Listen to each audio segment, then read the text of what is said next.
What's going on, guys? So today we're going to have a little chat about precious metals, silver and gold. For the visual, I actually just did a video on a trade. I traded a knife for these 8 Silver Eagles here. These are all 2013.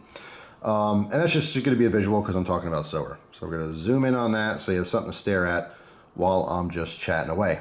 All right, so the title of the video, which is yet to be determined as I'm filming this, will be something along the lines of silver and gold or precious metals are not good investments. Now that may raise an eyebrow. It's an intriguing title because you think to yourself, well, you talk about them a lot. Seems like you're buying them, you're trading for them. Why? If it's not a good investment, why would you do that?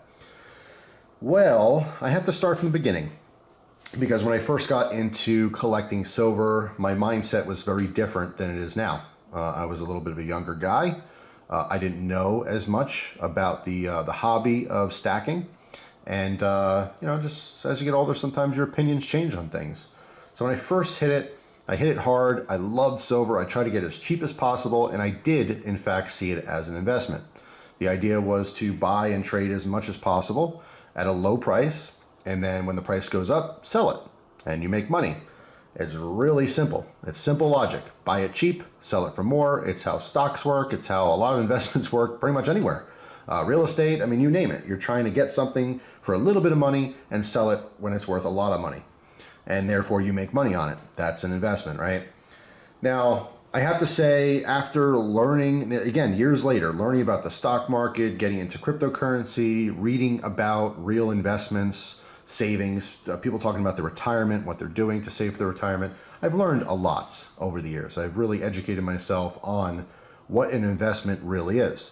And when you look at precious metals, and you look at some of the richest people in the world, they don't even bother with silver because physical silver is just, if you want to invest hundreds of thousands of dollars or millions of dollars, it's not very practical to have a room in your house with, 1,500 pounds, 15,000 pounds of physical silver.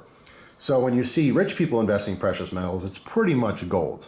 Okay, I'm sure there's exceptions with platinum and palladium, but gold is just where it's at. However, it's kind of a rule of thumb to never have more than 5% of your total portfolio investments in physical gold. The reason is because gold is very stable, okay, as all precious metals are, but they're not great investments. And what I mean by that is that you can't make a ton of money quickly like you can with so many other things.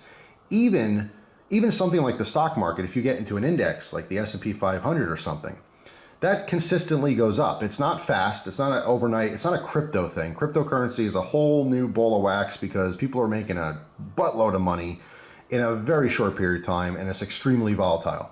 So people are also losing a ton of money in a very short period of time. That's a whole different thing. But when you look at stocks and stuff, I mean, you could put money into a stock or an index, and you can consistently make money every year, whereas gold is just kind of hovers. Precious metals just kind of hover in and around something. They don't spike up like crazy. They don't go down like crazy. The fluctuation is very minute. So as a lot of people have seen it for a long time, and how I see it now is precious metals really are, people will still hear this all the time, a hedge against inflation, as well as a way to store wealth. And it's very important to understand that, a way to store wealth. It's basically a form of saving your money, and it's very consistent. So even when the price drops a little bit, it usually goes back up a little bit. So if, there's no reason to freak out. If you put a bunch of money, let's say you put $10,000 into gold, right? And let's say gold goes down 50 bucks an ounce. It's not like you have to sell it. You can keep it as long as you want. You're supposed to be investing money that you don't need for your daily bills. So it's not like, oh man, I have to sell it this week because I have to pay my rent, or I have to pay my food bills. I have to, pay my mortgage or my car payment. It's not like that. It's supposed to be extra. It's just a savings account that could go up in value and probably will. Historically, it's all gone up. Precious metals, there's only so many on this planet. And we live in a very technological age where industry and tech uses precious metals for its conductivity and other, there's a bunch of reasons why you would use silver or gold in different types of items. Like our cell phones have precious metals in it, right? Catalytic converters have precious metals in it. Batteries have precious metals. Every single vehicle has some amount of precious metals into it.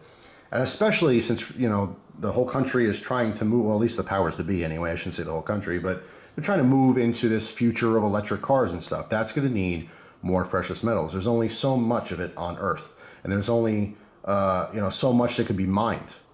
And so what happens is when the demand goes up, the prices go up, right?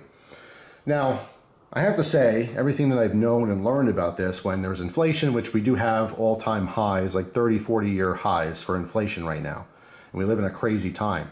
Both gold and silver should be skyrocketing, but they're not. And that's really just because of different types of market manipulation by, again, the powers to be, the uber wealthy. There's just stuff going on that's not explainable, but it's definitely manipulated.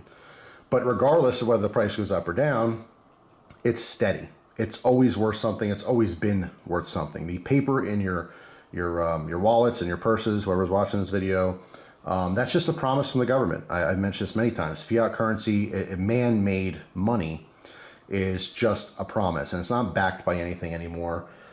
It's just, I mean, I don't think that the dollar is going to go away overnight. That's something else I have changed my opinions on over the years. You know, I really used to think like, oh man, the dollar is going to crash and it's going to be worth nothing, and we're going to have hyperinflation. And you know, the US dollar is still a world currency. It's something that won't fail in a day or a week or a month or maybe even a few years. It would take many years, in my opinion, just my opinion, but it'll take many years for it to completely fail. When they print money like crazy and you see these stories like, oh man, they're making whatever it is, $50,000 a second. And it's mind-boggling, really, how much money there is. Or I should say promises there are. And the idea is that they keep making it, and it's devaluing what you have. But at some point, they can destroy it. You know, and this has happened in the past. They could take billions of dollars out of circulation, making your money in your wallet worth more. But it's going to take a bunch of events to happen. I mean, as inflation goes up and you see, you know, milk gets to $25 a gallon and gas is $50 a gallon, at some point, people are just going to stop buying it. And when they stop buying it, they have to lower prices. That's just how the world works. So I'm not like as concerned. Well, I shouldn't say that. I'm concerned. I'm always concerned about our government and our society and what the future holds for me and my family and perhaps my future children. That's always a concern. But I'm not like, I guess, hyper focused on it like I used to be. You know, there's a balance. You know, things tend to work out. If you watch the news, which by the way, I don't. I've quit watching the news, at least television news. I try to get my news from other sources now. But it's always doomsday. You know, you read the news, it's always negative and it's always the end of the world around the corner. But it's been like that my whole life. The difference is that the information is just tremendous. Because of the internet, because of social media, because of our cell phones, we're getting pumped with information like we never have before. It's just 24/7. It's mind-boggling. And it's literally making people depressed and crazy and anxious. You know, anxiety is through the roof. With all the world events and all the stuff going on, everyone thinks that the world is just about to end. And the truth is, I think it's always been messed up. I think government's always been messed up. There's always been problems. There's always been potential for disaster. But, you know, we just keep moving on. Just how it is. I think you can live a much happier life if you're not so involved with the end of the world around the corner. But that's a whole separate topic. I'm veering off here. So getting back to my original statement, precious metals are not a good investment. I do feel like you can make money on them, but I don't feel like that should be your reason for purchasing them or obtaining them. I think that it's just stored wealth. It is a bank account that is not going to be affected by inflation. If you put $1,000 in a bank account 20 years ago, you don't have the same buying power. You just don't. Our whole system works on a principle that the dollar is going to be worth less every year. That's just how it is. That's just how the whole thing works. You know, even people like who save money, you know, and let's say save $50,000 and it took you 30 years to do it. Well, what you can buy for $50,000 when you first started is very different than what you could buy for $50,000 today. You know what I mean? So you don't want to just sit on fiat currency. You don't want to sit on money in the bank or cash under a mattress. It's just not a good idea. So taking that cash under the mattress and putting it to silver and gold, it's just a way to save it better. And that's what it is for me. It's just a savings account. It is a super fun hobby. But what's better than getting excited about saving money? You know what I mean? So, I mean, I love it. I love the whole thing. But here's the other thing, too, is, you know, some people get nervous, especially when you first get into this hobby. You buy some silver, maybe you watch one of my videos and it gets exciting. And you're like, ah, cool, I'm going to buy some silver. And then, you bought it like $23 an ounce, and then the next day it's $22 an ounce. And you're thinking to yourself, oh my God, I'm losing money. You're not. You didn't lose a penny. You don't lose or gain any money unless you sell it. And the idea is long term. No one's, I shouldn't say no one, but very few people are buying gold and silver to flip it. Unless you're talking about collectibles, that's a whole different thing. This is a long term game. It's a long hold. You got to have diamond hands for this. It's not something for people who get really nervous about stuff all the time or are really concerned watching the prices go up and down. Here's the thing. If silver dropped down to $10 an ounce tomorrow, I'd be excited. Now, I know it doesn't really make much sense, right? Well, let me explain. If silver prices go down, I don't see it as a loss for the silver that I've actually purchased at a higher price. I see it as an opportunity to buy more silver. And I think this is how a lot of silver stackers and gold stackers think. It's like, oh man, I bought a bunch of silver at $24 an ounce, $25 an ounce, whatever it is, and silver's down to $20 an ounce. They're not thinking I lost money. They're thinking I got to buy more silver now that it's cheaper. And it helps their cost average. Your cost average is basically the average price you paid for silver. If you bought a bunch of silver 5 years ago and you paid, $18 an ounce, and then you bought a bunch of silver today for $23 or $24 an ounce, your average cost is somewhere in between. You know what I'm saying? So you have to kind of have an idea of what your average cost is so you know if you're making money down the road. But regardless, even if you forget or you have no idea, if you just have a bunch of silver, guess what? You save money and you can sell it anytime you want. Now, another thing I want to touch upon just briefly here is sometimes I'll see comments about like losing premiums. Super collectible stuff have very high premiums. It's just about demand. That's it. People want it. It's cool. It's limited, just like knives. Sometimes you'll pay a little bit more because it's cool and it's limited and people want it. And yes, generally speaking, you'll lose, and I'm gonna have to back the camera out here. You'll lose, with air quotes, your premium. Okay, now why I'm doing that is because let's say you bought something, let's say you bought one of these Eagles for $30. That's about what they're worth today, about 30 bucks, give or take. It depends on where you're buying them. And you sold one tomorrow at your coin shop, local coin shop, or a pawn shop or something, and they gave you, I don't know, 22 bucks or something. Let's say, they gave you melt. You think, oh man, I lost money. I lost my premium. It just depends on what you're going to sell it. If you sell it when it's $30 an ounce, even if you sold it for melt, you'd still break even. So it's about timing. It's about when you have to sell. You shouldn't, by the way, be buying or obtaining any precious metals if you can't pay your bills. This is supposed to be extra. If you look at the uber rich, they don't mess around with silver, physical silver, just because these people are spending hundreds of thousands of dollars, if not millions of dollars in investments. And they don't need a room full of silver like Scrooge McDuck, That's why they go with gold, because you can have so much wealth, so much money and value in such a small piece of metal. You can have $1 million in gold easily in a backpack and not even be weighed down. You can walk around with it. Whereas $1 million in silver, it's not very easy to move. But speaking of the uber rich, it's all about having diversity. So if one investment is crashing, you sell the other investment, which is doing good, so you can still make money. And a lot of investors, a lot of rich people have physical gold, but they don't have a ton of it. It's not 50% of their investment. It's not 90%. It's usually around 5%. And the idea behind that is that you can make money with gold, but you're not buying it for an investment. You're buying it as a hedge. So when your other investments go down, you can sell gold to make money.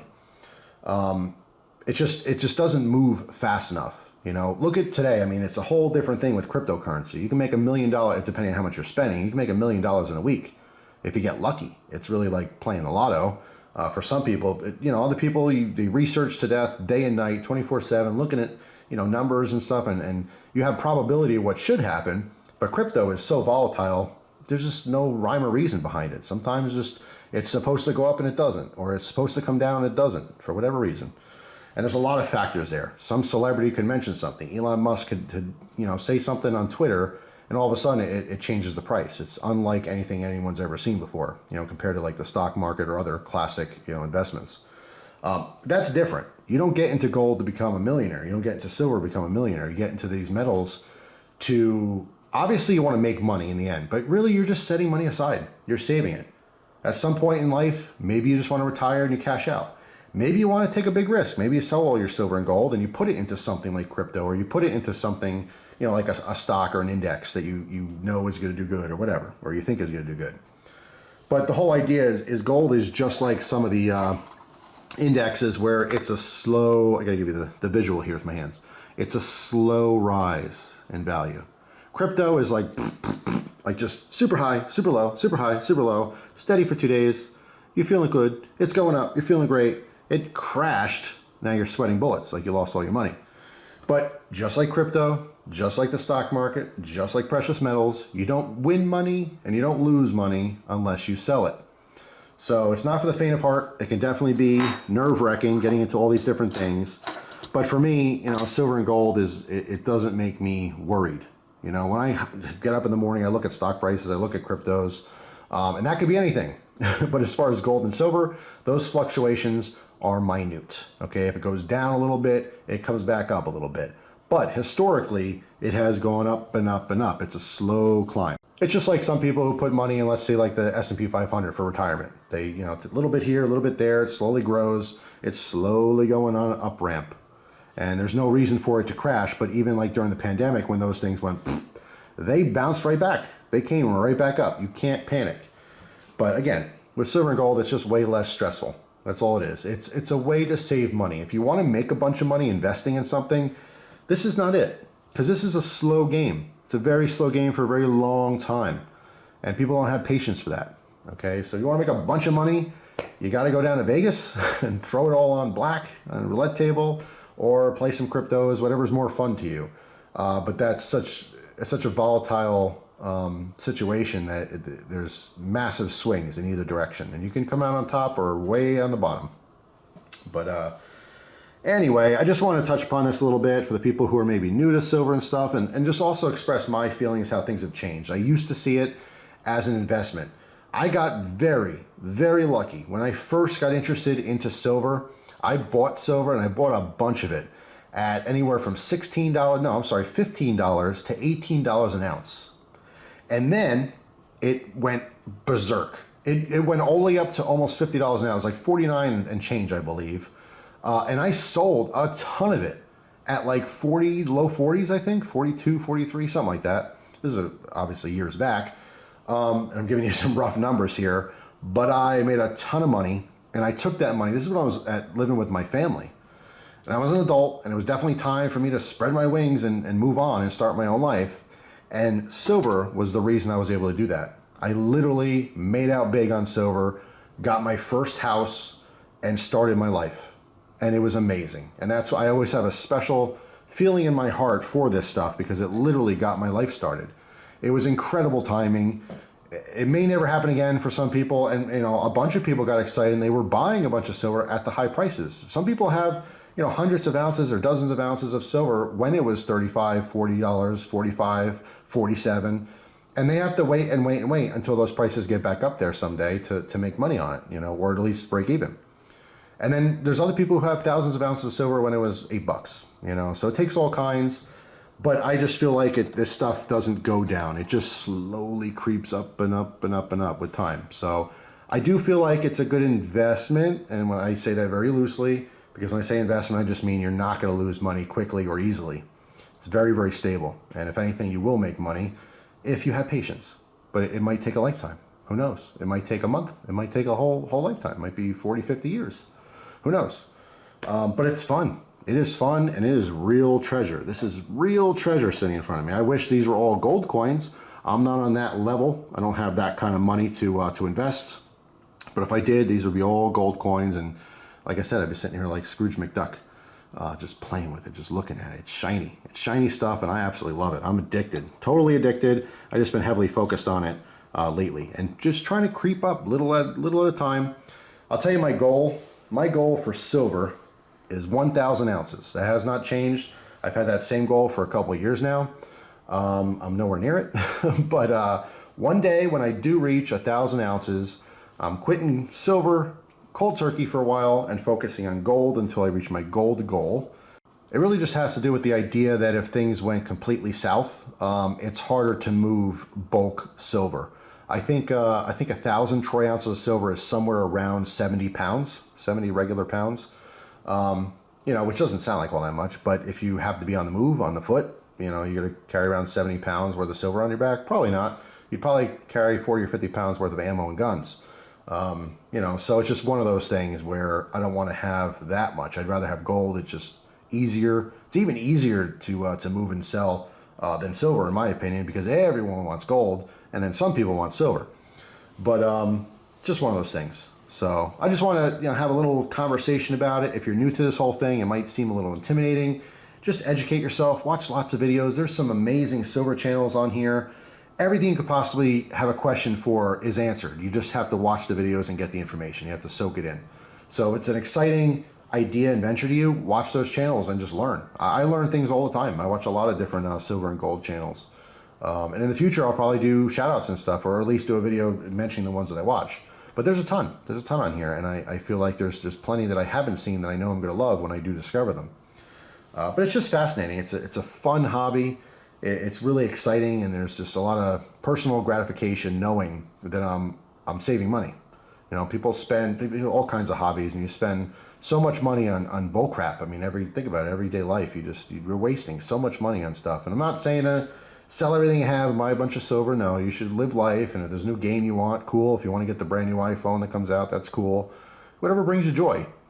But as I get older, saving money brings me a lot of joy, a ton of joy. I like knowing there's a plan B in life. If everything fell apart, I have a plan B. Might not be the best plan out there, but it's a plan. And it makes me sleep better at night, you know? So I love this stuff. So that's all. Probably a long-winded video, but hopefully I got some points across. If you want to invest and make a lot more money a lot quicker, gold, silver, that's not your bag, baby. You got to do something else. You know, looking at real estate, looking at stocks, something like that. Maybe crypto if you got the stomach for it. But this is just a slow roll to victory. But I don't think anyone buying silver or gold would ever regret it. But it can get boring. There's been people who offered, silver in trade before who's like, yeah, I kind of got into it, and it's boring. I don't really care. I'd rather have a new knife. And I say, all right, cool, then hit me up. I got knives. I'll take your silver. You know what I mean? So I'm always looking. If anyone has silver and gold, hit me up if you want knives and gear. But until then, of course, I still have many other hobbies. So I still love my knives and gear. And in fact, it's kind of hard sometimes to trade for that stuff because I know I want to trade for more knives and try more knives out. It's just a constant flow of the sharp stuff. So I love the shiny stuff, but, can't forget about the sharp stuff too. That's just as fun, if not more fun. It's just, I know that this stuff is just a lot more liquid. There's plenty of people in the knife community that flip knives, that buy expensive knives or rare knives, and they sit on them and they make money on them. That's cool. It's a great little side hustle for you. That's not my thing. I just love using them, telling you guys about them, telling you my opinions on them. This is where it's at for me, the shiny stuff. So that's all for now. Thanks for watching. Hope you guys have a fantastic day, and I will see you tomorrow with a brand new video. Take care.